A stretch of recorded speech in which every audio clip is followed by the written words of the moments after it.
Bienvenue sur Despiave, la chaîne de l'image et du droit.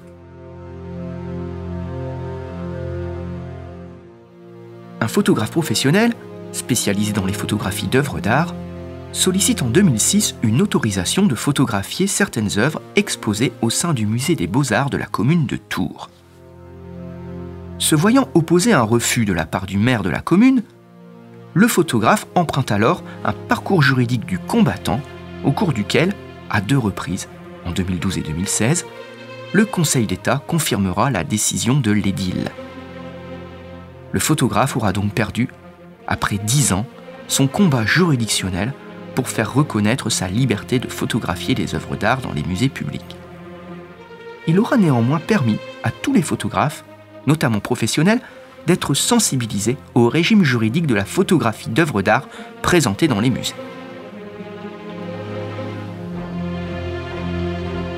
L'appartenance des œuvres d'art des musées publics au domaine public mobilier est sans équivoque depuis l'entrée en vigueur du Code général de la propriété des personnes publiques en 2006, les collections des musées y étant expressément référencées. Dans l'affaire commune de Tours, le Conseil d'État a assimilé l'exploitation commerciale des photographies d'œuvres d'art des musées publics à un usage privatif du domaine public mobilier, usage impliquant un régime d'autorisation.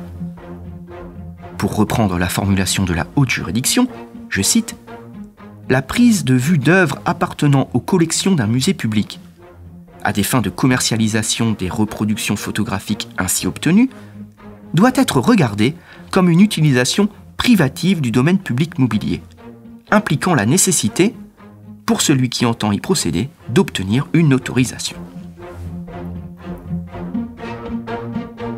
Mais cette position devait être sérieusement remise en cause par la suite, et ce par le Conseil d'État lui-même, dont la jurisprudence s'aligne finalement, peu ou prou, sur celle de la Cour de cassation fixée au milieu des années 2000.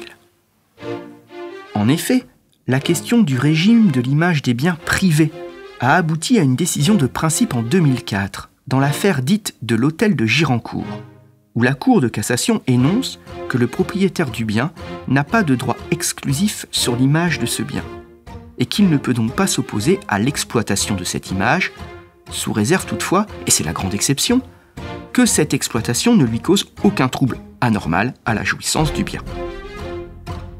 Une conception proche a été adoptée par la jurisprudence administrative en 2018, à propos de l'exploitation commerciale de l'image du château de Chambord par la société Les Brasseries Cronenbourg.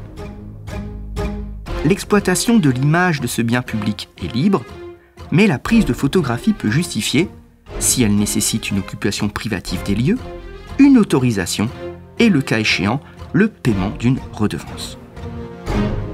Mentionnons toutefois le statut particulier, depuis 2016, de l'image des biens relevant des domaines nationaux, pour lesquels l'utilisation à des fins commerciales est soumise à l'autorisation préalable du gestionnaire de la partie concernée du domaine national.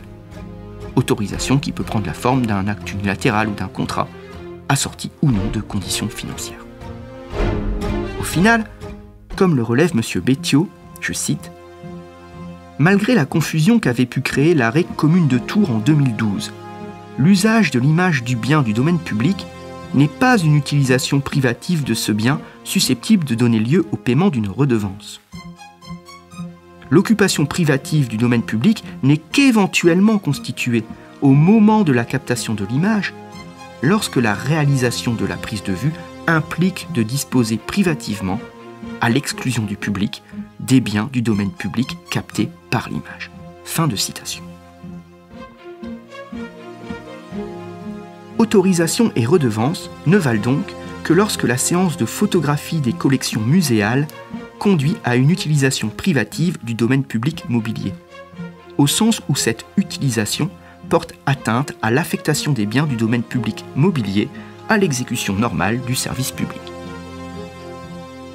La seule prise de vue à des fins commerciales ne saurait porter une telle atteinte. Tel serait en revanche le cas si, par exemple, les œuvres devaient être retirées de la vue des visiteurs pour la réalisation des clichés, ou si l'installation in situ d'un studio photographique devait contrarier ou perturber le déroulement normal de la visite. Pour en savoir plus, n'hésitez pas à consulter l'excellente contribution de Christophe Mondou sur le site d'Epiave. À bientôt!